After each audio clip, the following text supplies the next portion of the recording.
Eh,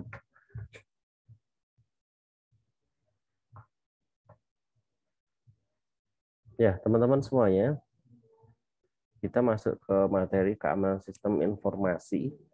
Ya, ini materinya sangat saat ini lagi apa namanya, lagi happening lah di Kementerian Keuangan ya, keamanan sistem informasi. Karena beberapa waktu yang lalu gitu ya, ada satu kejadian yang luar biasa ini. Nah, oke, kita mulai dari sini dulu deh. Tentang sistem informasi atau kita sekarang mau masuk kepada era digitalisasi ya teman-teman. Di seluruh dunia ini tak terkecuali negara berkembang maupun negara miskin gitu ya, itu di seluruh dunia hampir semuanya menggunakan akses internet gitu ya. Jadi perkembangan internet itu di seluruh dunia itu luar biasa banget. Pengguna internet sangat luar biasa. Khususnya di Indonesia itu perkembangannya sangat-sangat luar biasa. Ya, seperti halnya kita lihat kita di kehidupan kita sehari-hari, kita selalu menggunakan akses internet, baik menggunakan device yang berupa laptop, tab, mungkin komputer, handphone paling familiar. Nah, kita menggunakan itu. Ya, di kehidupan kita sehari, mulai dari bangun tidur hingga mau tidur lagi. Gitu kan. Malah kita kadang-kadang nggak bisa tidur gara-gara mengakses internet ini. Nah, ketika kita lihat data begitu ya, jumlah populasi di Indonesia ini gitu ya sampai dengan 2022 itu ternyata mencapai 277 juta. Nah, ini populasinya meningkat. Meningkatnya adalah 1%. Nah, tapi ketika kita lihat apa namanya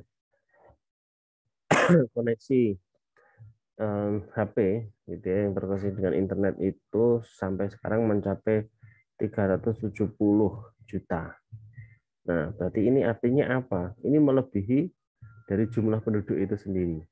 Nah, bisa dikatakan satu orang mungkin bisa mempunyai 2 HP begitu ya untuk mengakses internet ini. Ya, betul atau betul? Nah, saya yakin teman-teman juga demikian, guys. Benar nggak? Satu orang punya 2 HP begitu kan. Nah, mungkin kayak Saltira ya, satu HP ini untuk si siapa gitu ya, satu HP ini nomornya untuk siapa gitu ya, satu untuk nomor yang untuk main-main aja, satunya untuk serius-serius gitu. Nah, barangkali seperti itu. Padahal jumlah penduduk di Indonesia yang menggunakan HP ini kan apa namanya, tidak dari semua kalangan umur ya. Maksudnya balita mungkin dia juga sudah ada yang menggunakan barangkali, tapi ada juga yang belum gitu. Tapi berarti jumlah koneksi HP yang terkoneksi ini lebih banyak daripada jumlah penduduk Indonesia itu sendiri. Nah, pengguna internetnya ketika kita lihat itu malah 200. Ini saya kurang tahu artinya seperti apa. Sepertinya ini base-nya itu pakai device komputer gitu ya. Jadi menggunakan internet. Kalau kita lihat dari IP-nya kan bisa kelihatan. Nah, terus pengguna media sosial aktifnya itu sekitar 191. Ya, aktif loh. Dan ini pertumbuhannya sangat signifikan sekali. Nah, makanya kalau katanya ya kalau di Indonesia ini memang media sosial ini sangat-sangat masif sekali ya dibandingkan dengan yang ada di negara barat gitu. Nah, eh, ini kita lihat dari daily time spent with media gitu ya. Jadi waktu yang digunakan oleh orang-orang di Indonesia untuk spending time-nya gitu. Nah, itu apa nih? 8 jam 36 menit gitu ya. Itu setiap hari gitu ya. Itu menggunakan internet. Nah, Kalau untuk spend watching television gitu ya, itu pun televisionnya itu modelnya mungkin kayak apa namanya smart TV gitu ya, atau TV yang sudah terkoneksi dengan internet gitu ya, atau mungkin ya TV biasa gitu ya. Karena ini ada yang broadcast juga, itu sekitar 2 jam. Ya kalau di rumah saya mah lebih ada 2 jam ya.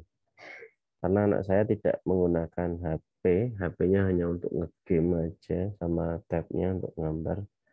Tapi kalau biasanya nonton YouTube dia pakai TV kata gitu. Nah, untuk time spend using sosial media itu 3 jam. Nah, saya nggak tahu nih, benar nggak sih 3 jam? Kayaknya lebih deh ya. Ini atau dasar surveinya seperti apa gitu ya. Nah, terus spend reading apa namanya online, media berita online itu sekitar 1 jam saja. Nah, terus spend listening to music gitu ya, streaming service itu sekitar 1 jam. Terus podcast radio, wah ini ngeri ya, podcast radionya itu nggak sampai 1 jam gitu ya. Nah ini jangan-jangan ini yang hanya di mobil aja nih.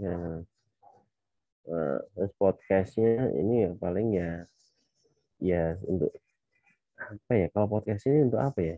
Ini podcastnya mungkin bukan podcast kayak Deddy Corbuzier gitu ya, bukan, tapi podcast yang murni voice. Terus spend using a game console itu sekitar 1 jam.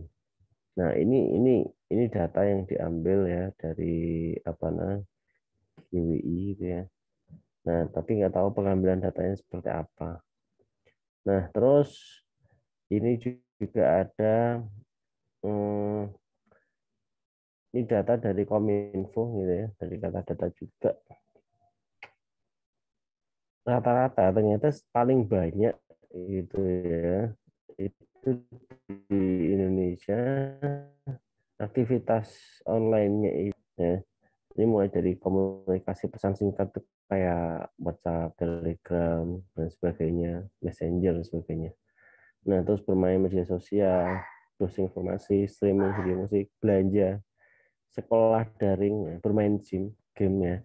Itu sekolah daring yang mungkin menjadi alasan ya kenapa anak-anak itu apa namanya?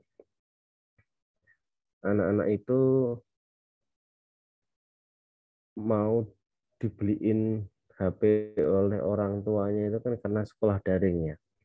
Tapi ternyata penggunaan sekolah daring hanya minimize banget. Paling banyak yaitu untuk kegiatan lain-lainnya gitu ya. Oke. Apalagi kalau anak-anak diberikan HP alasannya eh, untuk sekolah Pak gitu ya. Tapi ternyata memang untuk game dan lain sebagainya. Nah, ini perlu ada pengawasan. Nah, terus ini teman-teman. Ternyata gitu ya, dengan sekian banyaknya penggunaan penggunaan akses internet itu gitu ya, baik di segala kegiatan, baik kegiatan sosial, ekonomi dan sebagainya, ternyata dari kegiatan berinternet itu ya, akses internet itu bermedia sosial yang menggunakan sistem informasi itu ternyata punya risiko yang cukup besar. Nah, hal ini terlihat dari beberapa kasus gitu ya. Kasus kalau di sini ada grafik kebocoran data finansial keuangan. Nah, tiba-tiba gitu ya, kok bisa gitu ya? Ada 44% berkurangnya uang tabungan di rekening bank. Nah, mungkin kita jarang aware ya, kok berkurang gitu ya. Kita jarang lah, jarang aware ya, kita jarang banget. Nah, itu yang di rekening bank kita jarang aja. Apalagi yang di dompet digital, coba bayangin. Nah, apakah ada yang pernah ngecek gitu? Halo, uangnya di GoPay atau di OVO berkurang gitu pernah ngecek belum?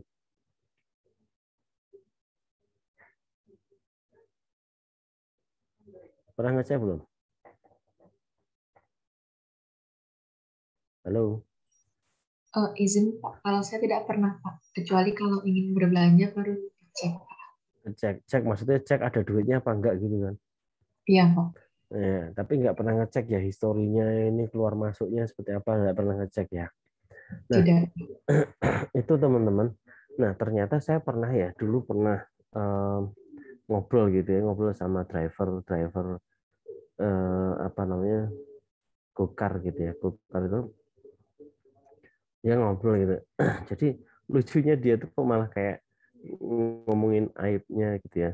Jadi ketika kita pakai mungkin GoPay, OVO, siapa lagi, Danago gitu ya, untuk transaksi itu kan memang benar-benar e-wallet yang sangat memudahkan bertransaksi ya. Nah, eh, dia malah, saya malah lagi ngeh gitu ya, karena kita mungkin sudah trust banget ya, sudah menaruh kepercayaan banget sama e-wallet itu, tapi dia malah bilang, intinya sih kalau misalkan gitu ya, kalau misalkan dari pihak entitas gitu ya, yang punya apa namanya, company yang punya e-wallet itu, dia ngambil 100 rupiah per hari, kita berasa nggak kira-kira? 100 Tidak, rupiah Pak. gitu. Hah? Tidak berasa. Nggak berasa, dan itu nggak kelihatan kan. Jangan kan, mungkin nggak usah 100 rupiah deh, 10 rupiah gitu. 10 rupiah. 10 rupiah. Coba bayangin 10 rupiah kalau dikali berapa pengguna. Di Indonesia tadi ada berapa itu? Sekitar 2 juta. Ambil aja 100 juta. Kali 10 udah berapa? 10 rupiah, udah sejuta. Ya, sejuta. Kita nggak berasa loh itu. Nah, saya baru, oh iya ya, bisa juga ya, gitu kan. Nah, itu yang mungkin banyak orang tidak menyadari. Waduh, udah kayak ini ya, iklan apa namanya? Jadi kayak iklannya itu ya, yang dari Rusia. Nggak boleh nyebut mereknya, karena diblokir di Indonesia. Nah, eh, jadi ini yang mungkin ada orang menyadari, ternyata kok sampai ada data 32% ini ya, itu uangnya di e-wallet itu berkurang gitu. Nah, ini saya sendiri udah nggak ngapain sih uang 10 rupiah gitu aja lah, ngapain gitu ya kan, 100 rupiah gitu ya, ngapain sih gitu kan, dibuat ribut gitu kan, udahlah gitu. Nah, oke, ternyata kalau dikumpulin ya ternyata gede juga ya gitu ya. Oke, selanjutnya ada 28% itu melakukan transfer pembelian karena dihubungi oleh orang atau perusahaan tertentu. Jadi ini kayak apa namanya, penipuan lah, penipuan. Penipuan. Dan ini luar biasa gitu ya. Penipuan ini masih aja banyak yang kena gitu. Karena memang apa namanya, nada bicaranya itu wah, bagus banget gitu ya. Kalau ngomong itu udah kayak banker banget gitu ya. Udah kayak customer service banget lah. Nah, ini mungkin di sini kalau yang saya kenal tuh Iqbal tuh cocok tuh kayak gitu. Ya, Iqbal Ramadan tuh kan ngomong kan bagus banget. Nah, cocok nih. Ya, maksudnya cocok kalau nipu, tapi enggak lah kalau Iqbal kan enggak. Gitu ya. Nah, terus ada apa namanya, kartu kredit ATM dibelanjakan oleh orang tidak dikenal. Nah, ini bahaya banget. Ternyata ketika kartu kredit, saya pernah transaksi ya, pakai kartu kreditnya teman saya gitu ya, sebut saja Pak Ubed gitu ya. Nah, kenalkan Pak Ubed. Nah, dia orangnya baik banget loh. Saya bilang, saya kan nggak punya kartu kredit ya, teman-teman ya. Karena saya itu sangat apa ya, kalau mau mengeluarkan uang saya sangat berhati-hati. Maksudnya jangan sampai kartu kredit itu menjerat saya gitu ya. Karena enak banget sih kartu kredit ya. Karena saya merasa saya paham kalau diri saya itu susah untuk megang uang ya. Nah, jadi ketika saya bertransaksi harus pakai kartu kredit, saya pinjam tuh Pak Ubed gitu ya. Itu nggak perlu pakai PIN dan sebagainya. Saya udah pakai kartunya aja, saya ngambil, tak masukin gitu, udah klik langsung udah terbayar. Enak banget nih. Ini kartunya Pak Ubed kalau hilang tak pakai transaksi, wes cocok ini kan. Nah, gitu ya. Masuk ini. Kayak gitu. Nah, ini kan sangat mudah gitu ya. Makanya berhati-hati lah teman-teman ya. Ya. Dan saya itu sering banget ya, hampir sebulan sekali gitu ya, minimal tuh dihubungi oleh pihak bank untuk membuat kartu kreditnya. Tapi saya sampai saat ini masih belum lah, belum menggunakan itu. Nah, oke, selain itu gitu ya, dari transaksi-transaksi, nah ternyata gitu ya, banyak sekali pembobolan-pembobolan yang dilakukan oleh pihak tidak bertanggung jawab, dan bahkan yang ngerinya lagi pernah ya di Indonesia yang dari apa ini, BIN ya kalau saya, BIN sendiri malah kena hack gitu kan, lucu kan, kurang ngeri nih. Ini kayaknya anak-anak yang nggak masuk ke ini ya, sekolah intelijen itu ya, wah ini akhirnya dia nyobalah, cobalah gitu ya. Karena memang aslinya dari para hacker ini, mereka ini coba-coba gitu ya, coba-coba masuk ke dalam sistem. Kalau berhasil ya alhamdulillah gitu ya. Kalau tidak berhasil ya ya wes ya, nggak masalah gitu. Nah kalau berhasil seperti ini, wah siap-siap aja ya dipanggil polisi gitu ya. Tapi kalau ketemu ya, kalau nggak ketemu ya enggak. Kalau ketemu ya dipanggil polisi. Kalau polisi kan juga punya badan cyber ya. Tapi setelah itu biasanya malah direkrut ya, dikasih pekerjaan ini. Gitu. Malah jadi sarana promo ya buat para hacker ya. Ya, itu teman-teman ya. Terus ini kasus pembobolan data Peduli Lindungi. Wow, keren kan? Datanya mau diapain sih gitu kan? Data Peduli Lindungi mau diapain? Kira-kira kalau udah dibobol?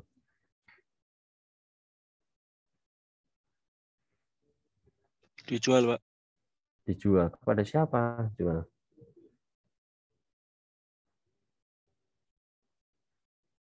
Hmm? Dijual buat apa? Oh ya, nanti aja. Ini sekarang juga ada nih, KPU juga dibobol kayak ini. Dan lucunya ini malah lucunya ya, ini kayak curhatan malah gitu ya. I love Reni Yahman gitu ya. Ren, rumah kamu pindah kemana sih gitu ya. Wah kayak gini. Itu KPU ini kan.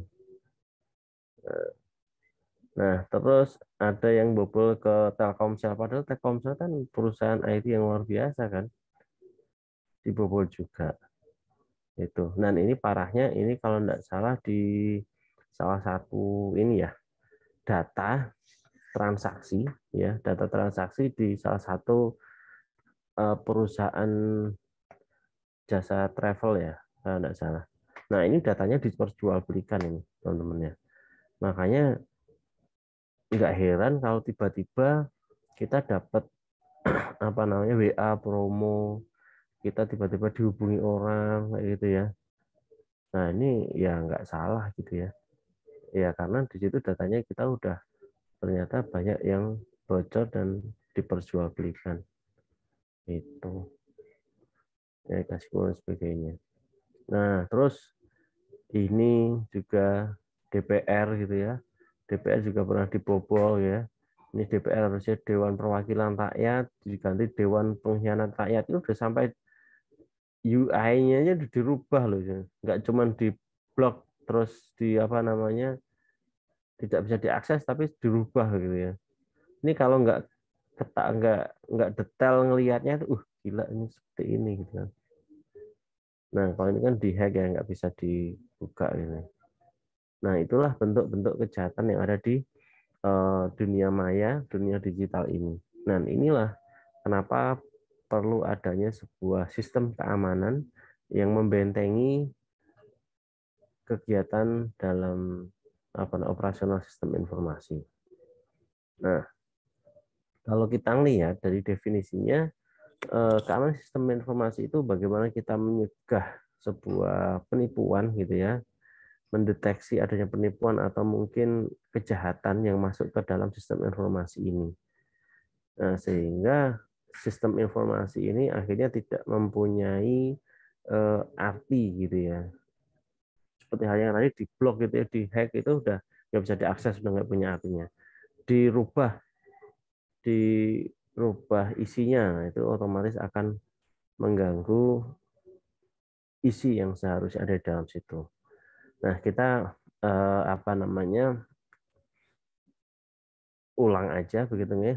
Tujuan sistem keamanan ini adalah yang pertama kerahasiaan, ya. Terus ada integrity. Nah, terus ada ketersediaan.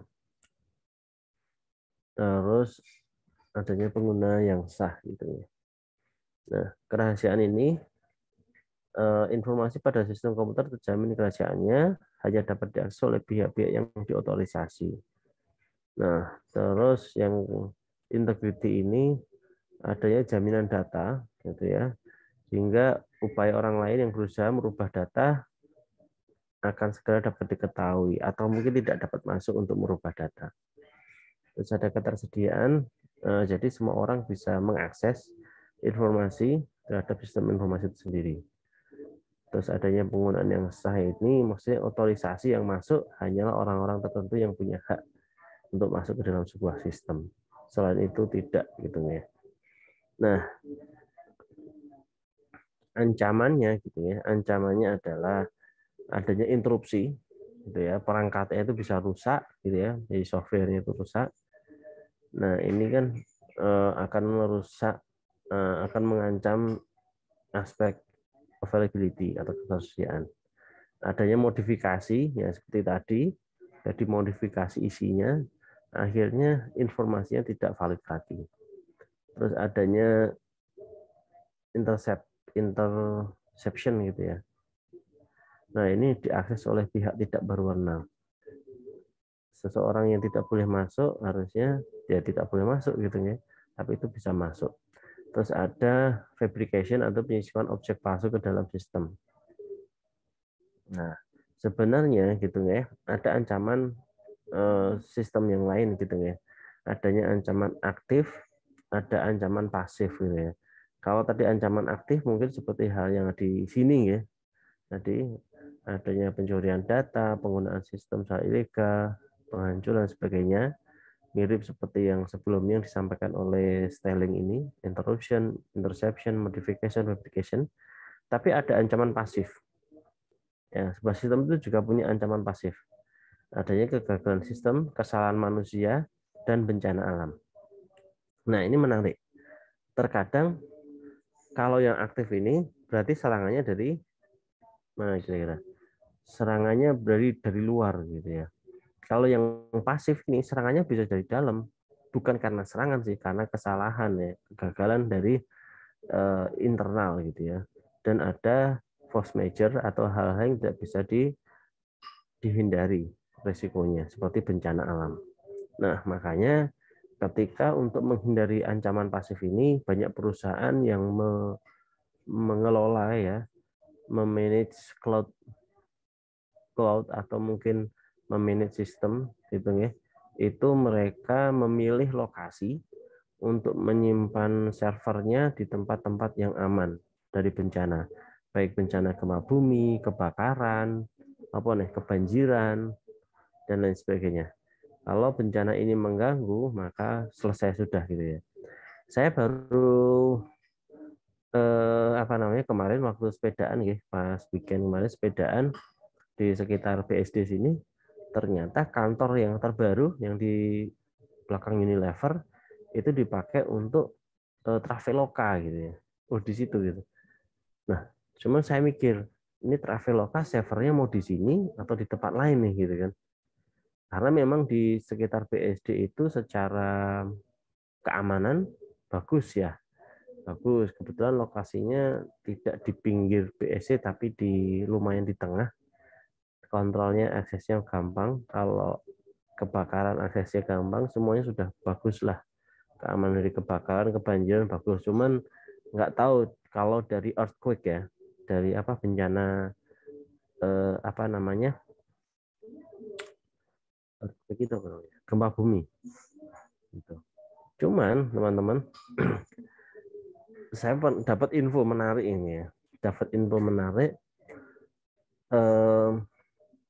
Waktu saya kemarin pulang ke Solo, kebetulan sebelah saya pas waktu saya naik bus gitu, ini agak intermezzo ya. Ketika naik bus, saya bareng sama seorang engineering ya, dia orang Ngawi kalau tidak salah. Saya dari Solo, dia dari Ngawi. Dia ternyata engineering di perusahaan kimia. Di perusahaan kimia yang ada di Cilegon. Ya, Cilegon. Ternyata kita ngobrol gitu ya. Nah, ini enaknya Indonesia ya. Kita bisa ngobrol sama stranger ya, orang asing ya. Kalau di Amerika kan don't talk with stranger kan. Nah, dia cerita gitu ya, di perusahaan kimianya itu waktu kejadian tsunami, tahu nggak tsunami yang apa, gempa bumi tsunami yang tahun berapa ya, 2019 atau 18 ya, yang pas akhir tahun itu, yang apa itu pas konsernya Seventeen ya. Ternyata pas ketika waktu itu gitu, itu di pabrik-pabrik itu kan masih operasi ya, masih operate gitu. Pas malam mereka orang-orang di sekitar pabrik itu sampai diliburkan sekitar 1 minggu ya. Di pabrik-pabrik itu satu minggu itu libur gitu ya, bukan karena mereka ada yang kena apa namanya korban, menjadi korban, karena yang korban kan benar-benar di pinggir pantainya gitu korbannya, tapi ternyata di pabrik di Cilegon itu kan nggak persis pinggir pantai, agak ke lebih ke daratan gitu ya. Nah, itu ternyata mereka memitigasi risiko. Risikonya adalah ternyata di sana itu istilahnya ada apa ya? Ada pabrik yang bisa menjadi bom gitu. Ngeri, saya juga kaget, buset, gila ini. Itu pabrik kimia gitu ya. Jadi ketika itu bocor meledak gitu ya, itu ledakannya bisa sampai Jakarta. Saya kaget, buset. Ini rumah saya di sekitar BSD pun bisa nggak aman ini kan. Ya, sampai Tangerang Selatan nggak aman nih.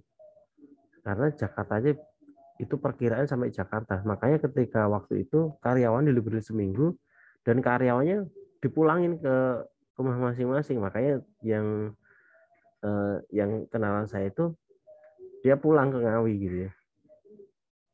Ya, yang kerja di sana hanya untuk yang bagian apa namanya, yang safety-nya itu, untuk ngamanin pabriknya itu. Karena bukan ngamanin takut dicuri enggak, tapi takut meledak itu nih. Kan ngeri banget ya. Nah, itu kan bencana alam, bukan bencana alam ya, bencana apa itu namanya ya?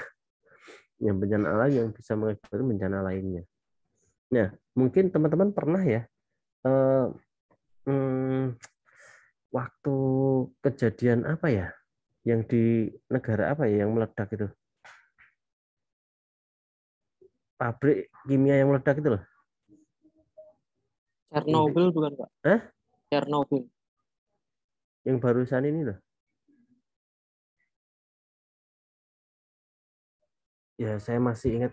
Oh, yang itu ya, kayak lagi private itu tiba-tiba meledak di yang di atas empas itu loh.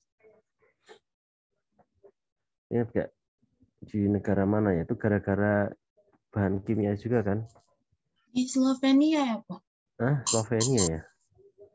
Iya, soalnya meledaknya tanggal 13 bulan 5, Pak. Hafal banget, Mbak. Apa, Pak? Hafal banget ya? Hari ulang tahun ya, kan? Baru buka Google, Pak. Oh, baru buka Google ya? Iya. Itu kapan? Tahun 2019 ya? 20? Tanggal 2022, Pak. Bukan sebelumnya. Yang terbesar itu loh.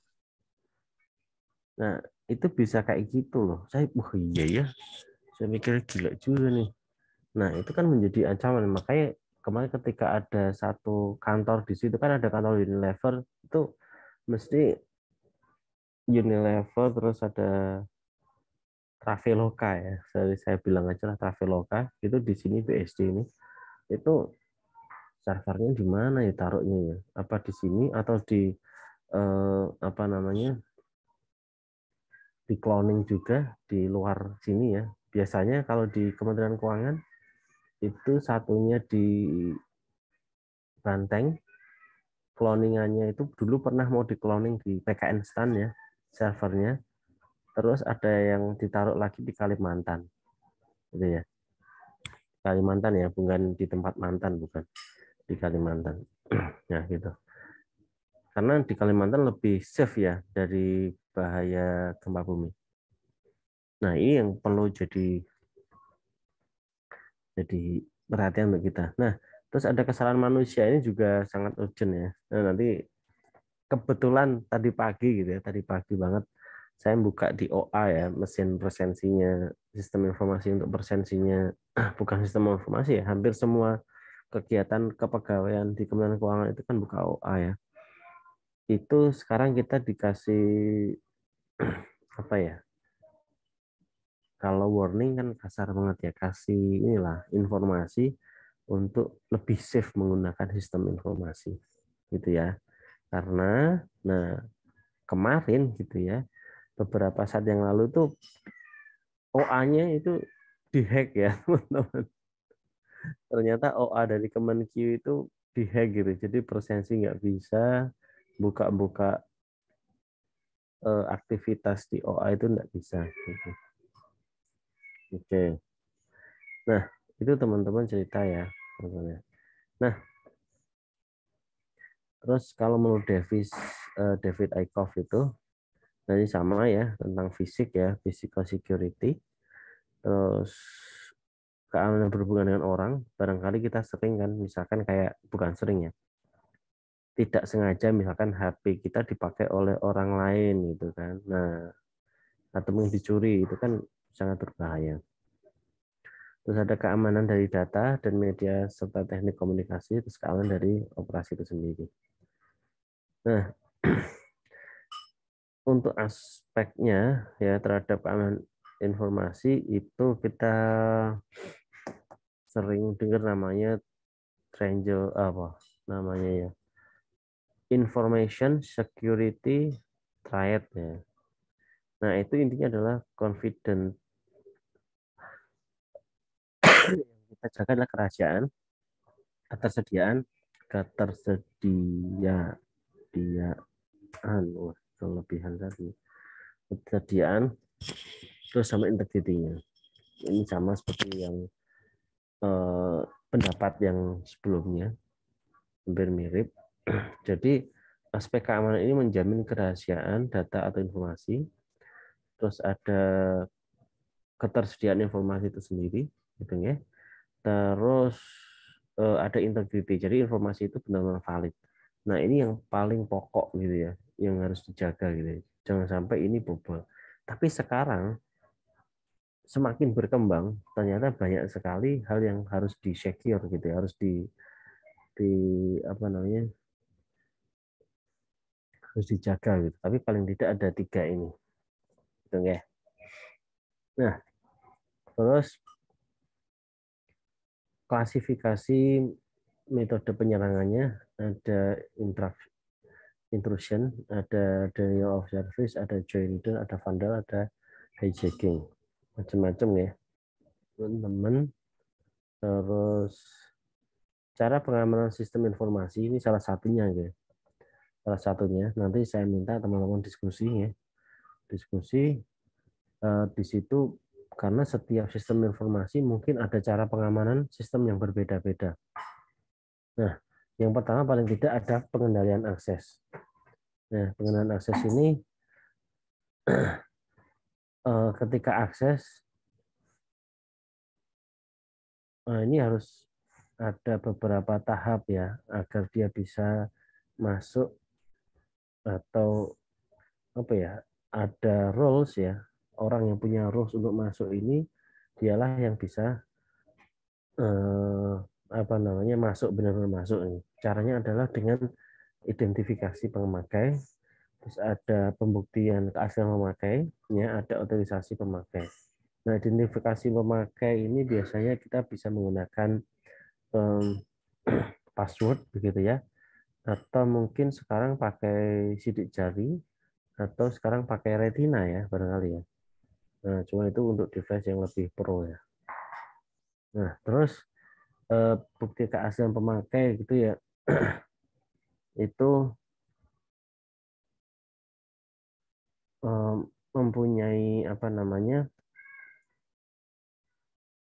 pembuktian keasliannya itu dia bisa menggunakan smart card.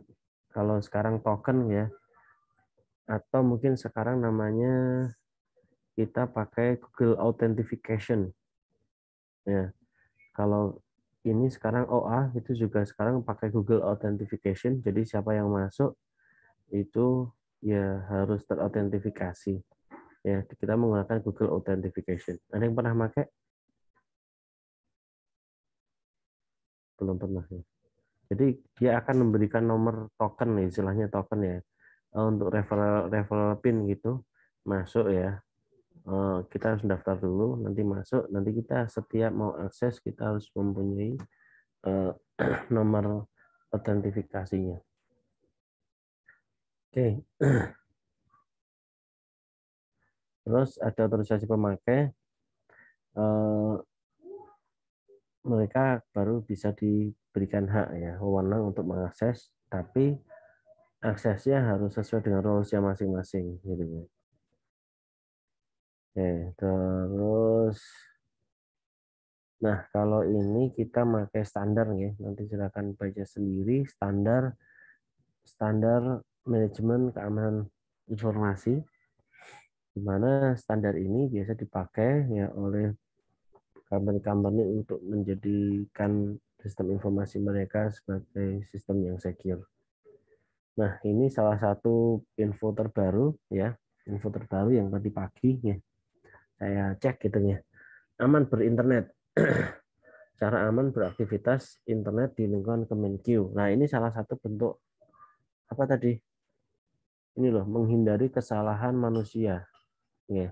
Karena ternyata mungkin setelah diidentifikasi kesalahan-kesalahan ini dilakukan oleh manusia usernya gitu ya. Karena user dari Kementerian Keuangan itu kan sangat banyak dengan latar belakang yang berbeda-beda. Mulai dari yang mudeng IT sama yang benar-benar gaptek. Kadang-kadang untuk mengakses saja ada yang dibantu oleh anaknya begitu kan. Nah, itu kan ya ada beda-beda ya.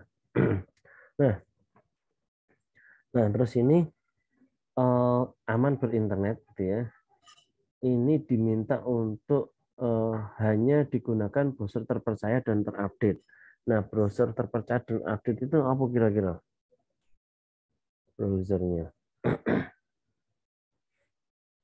bisa pakai Chrome, Mbak, misalnya. Chrome, Safari. Safari kalau pakai Apple ya, atau Mozilla gitu ya. Mozilla masih oke lah. Selain itu masih ada nggak? Banyak ya. Cuman kalau di Indonesia paling banyak digunakan ya Safari, Chrome, Mozilla gitu ya. Nah, itu juga perlu diupdate. Yang lain juga banyak gitu ya. Sukanya ada orang-orang yang outlier gitu ya, suka pakai yang lain lah biar kelihatan lain daripada yang lain, itu ya banyak. Nah, terus ada ini, pastikan website yang diakses menggunakan koneksi aman, yaitu yang depannya ada HTTPS-nya. Biasanya kan ada yang nggak pakai S ya. Nah, kenapa nggak pakai S? Kalau nggak pakai S itu kurang seger ya. Nah, pakai S kan seger, dingin gitu. Bukan itu ya. Jadi ini biar aman. Jadi pakai yang HTTPS. Nah, biasanya kalau yang HTTP doang itu, nah biasanya ini website yang ya ini suka dibuka oleh anak-anak nih, oleh siapa nih, Elang gitu. Nah, terus nih penting nih, jangan menyimpan password akun pada chat browser. Ya biasanya kan suka simpan password gitu kan. Ya ada opsi simpan password gitu ya. Dia aja no. Kalau kita menyimpan password ya kita catat sendiri aja gitu. Nah, karena kita memang apa namanya, kalau buka apa langsung password yang itu sudah tersimpan di browser itu, kita buka nggak usah pakai ngetik lagi password, udah bisa langsung buka gitu ya. Cuma itu nggak aman. Coba bayangin kalau misalkan device kita digunakan oleh orang lain, ya seperti halnya dulu pernah ada ya laptopnya dosen ya di gedung apa itu, perpustakaan itu P ya, Iya, Pak, Pak. gedung P itu dulu pernah ada yang kehilangan loh laptop loh di ruangan dosen. Nah, mungkin pas nyala dan sebagainya, kalau passwordnya masih tersimpan di situ kan bahaya.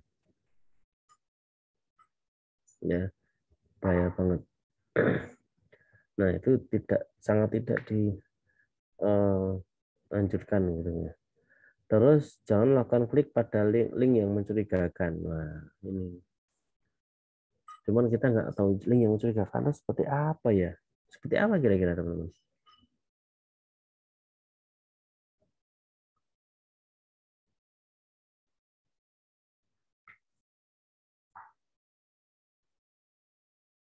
Itu Pak yang kayak iklan-iklan gitu Pak yang di bawah-bawah yang kayak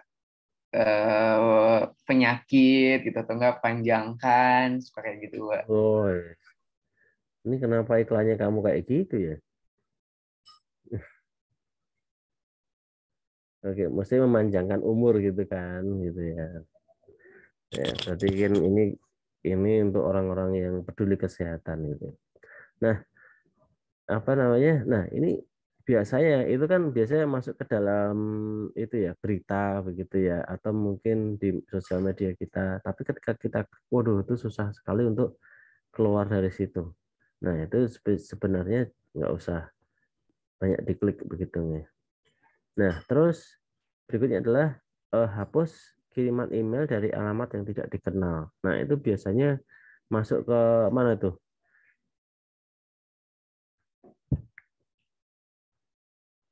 Email-email itu masuk ke mana? Seharusnya yang tidak dikenal gitu.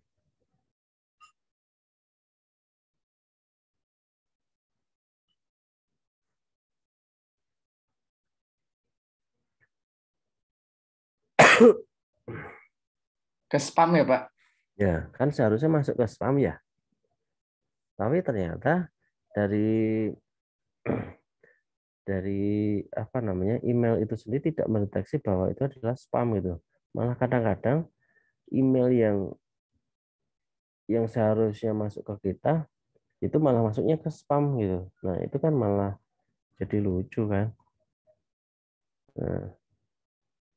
Nah, makanya sebisa mungkin kita delete. Dan parahnya lagi nih teman-teman, kalau saya sendiri gitu nih, itu kan suka apa ikut conference gitu ya.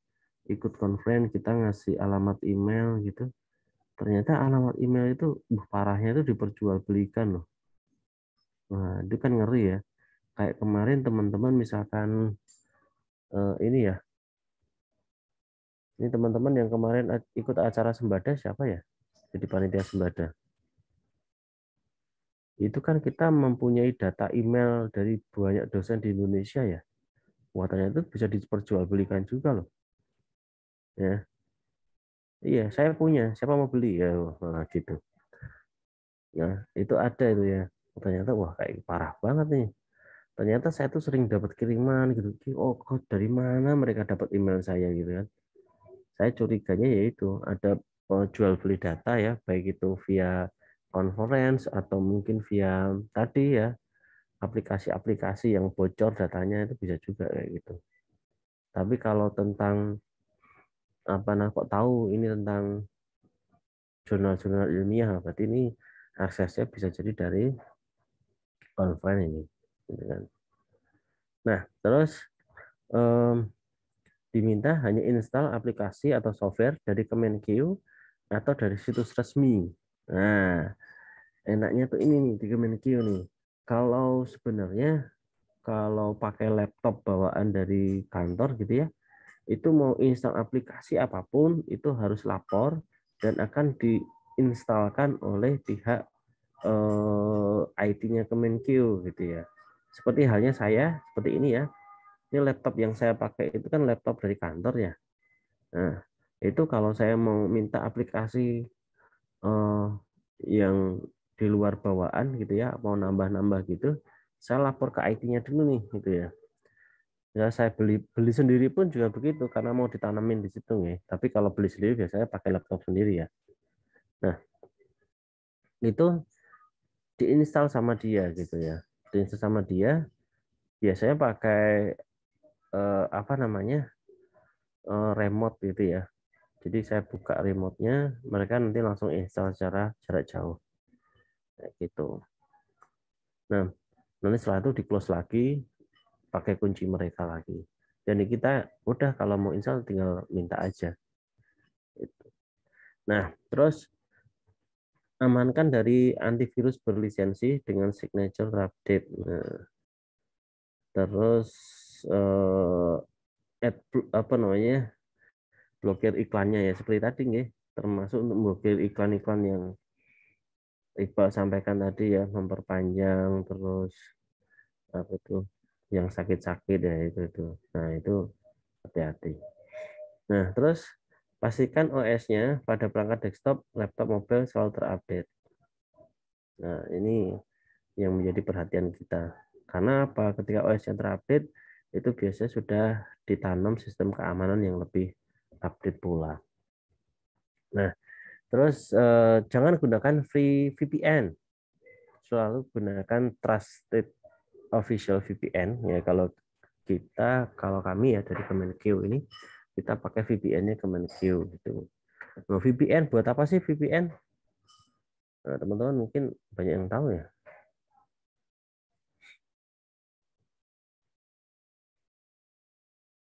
Ya, VPN itu apa tuh?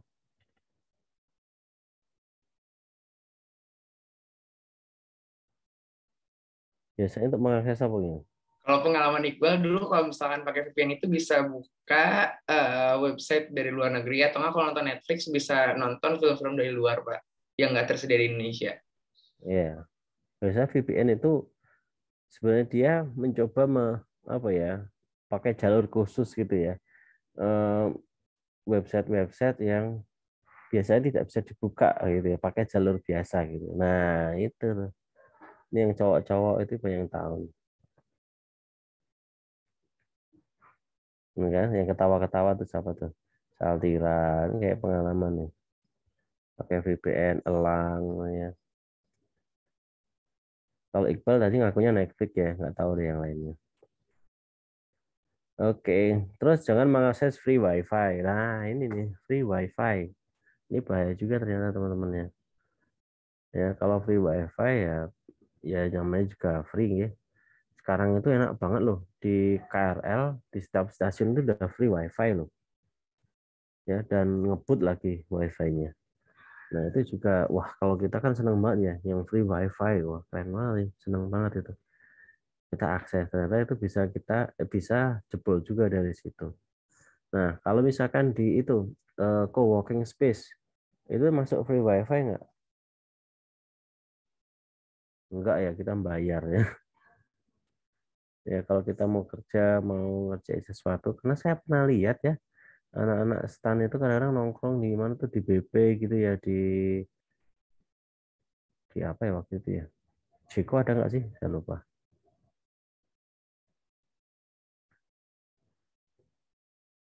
ya. Anak stan gitu saya lihat, wih anak stan nih gitu ya, lagi ngerjain tugas entah apa gitu ya. Keren sekali ya anak sekarang yang mahasiswa ya. Kalau saya dulu masih dari kos ke kosan ya gitu. Nah, kalau sekarang kalau kerja ngerjain tugas sudah di cafe, di co-working space gitu ya.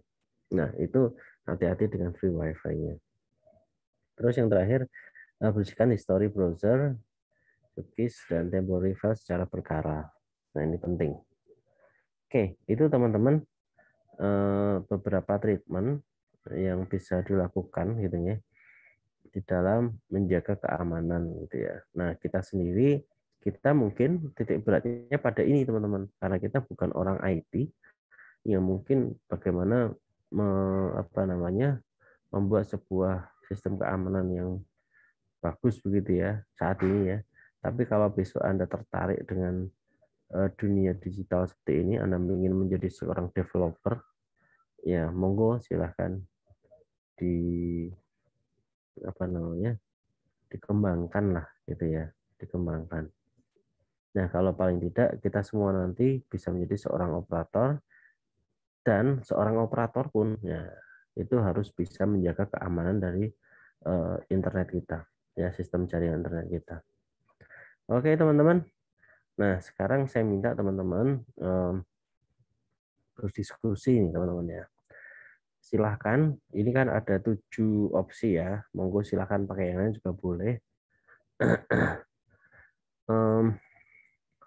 Sebuah ini ya, cari misalkan pilih dan buatlah rangkuman atas jurnal penelitian mengenai keahlian pada sistem informasi e-commerce, sistem informasi akademik, perbankan, pemerintahan, perpustakaan, barangkali rumah sakit ya, boleh silahkan. Gitu ya. Sistem informasi lelang kalau ada yang sudah review, fintech, financial technology. Nah, itu silahkan Anda buka gitu ya, beberapa literatur gitu ya. Sistem keamanannya itu apa namanya? Dia cara ngamaninnya bagaimana aja gitu. Seperti apa aja. E-commerce barangkali tentu beda ya dengan akademik karena akademik itu lebih close ya, close di salah satu entitas tertentu. Tapi kalau e-commerce itu kan terbuka. Nah, itu otomatis beda. Perbankan apalagi, waduh beda lagi nih. Ya. Oke, teman-teman. Bisa ya teman-teman ya. Kita ini bahannya udah nanti saya kasih aja teman-teman semuanya. Sebentar.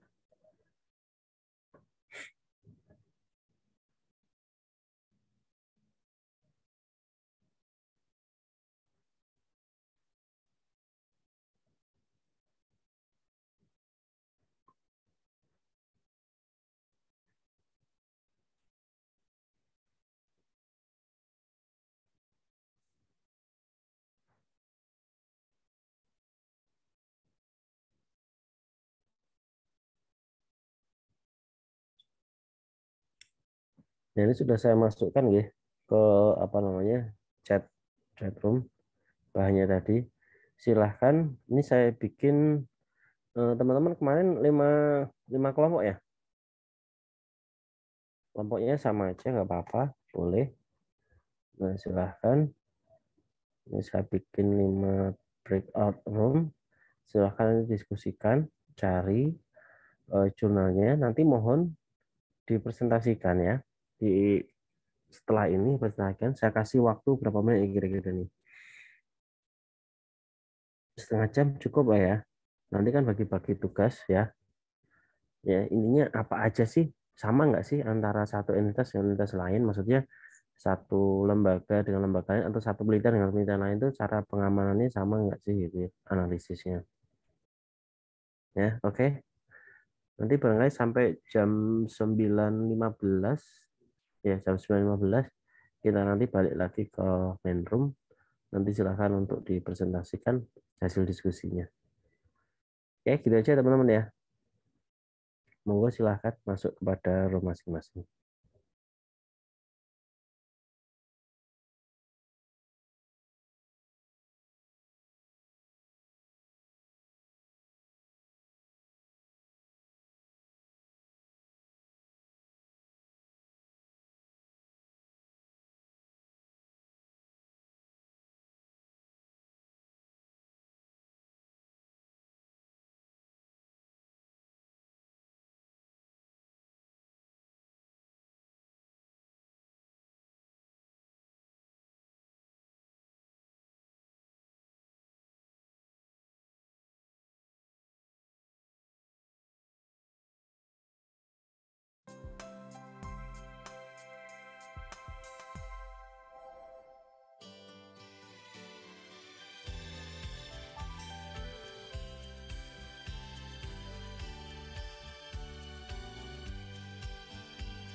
Halo Patrick, Iqbal, silahkan masuk ke roomnya masing-masing.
Halo Patrick.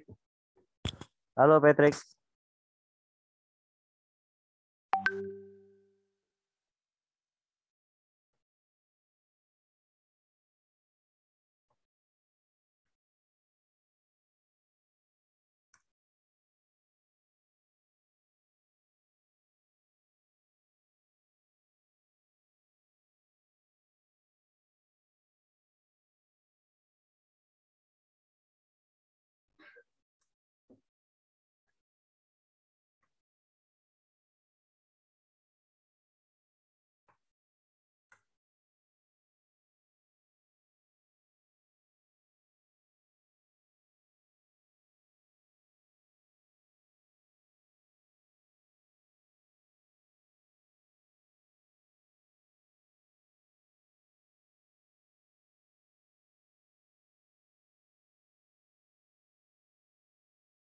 Everyone loves spreadsheets. Actually, they don't. But check this out. Okay, Monday.com, get started, import from spreadsheet, and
Ini udah.